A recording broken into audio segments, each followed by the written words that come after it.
Ito ang latest sa Sitio Quiapo.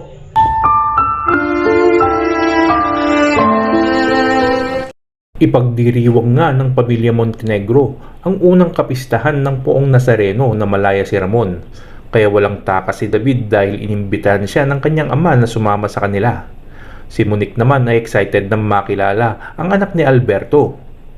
Samantala, inihahanda na ni Ramon ang kanyang anak at tagapagmana sa kanilang negosyo, kaya isinama niya ito upang ipakita ang laboratorio at pagawaan ng mga droga.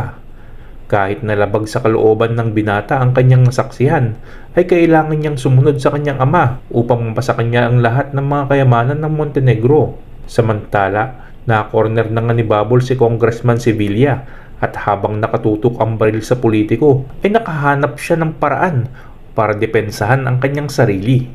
Agad namang nakita ni Tanggol na dihado ang dalaga, kaya walang takot na pinagbabaril ng ating bida ang security ng politiko.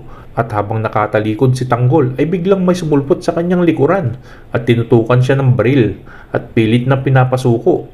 Pero sa galing at husay ng ating bida ay nakagawa pa rin siya ng paraan para mabaligtad ang sitwasyon at napatay niya ito. Agad niyang pinuntahan si Bubbles at tinuluyan na nila si Congressman Sevilla. Agad silang tumakas at nagtagumpay sila sa kanilang unang misyon na magkasama. Dahil dito ay makakabalik na sa kanilang selda ang kanyang mga kaibigan. Tunay ngang makapangyarihan si Director Espinas at kayang-kaya niyang hawakan sa leeg si Tanggol. Sasamantalahin naman ni Tanggol ang pagkakataong ito upang malaya siyang makalabas-pasok sa koreksyonal.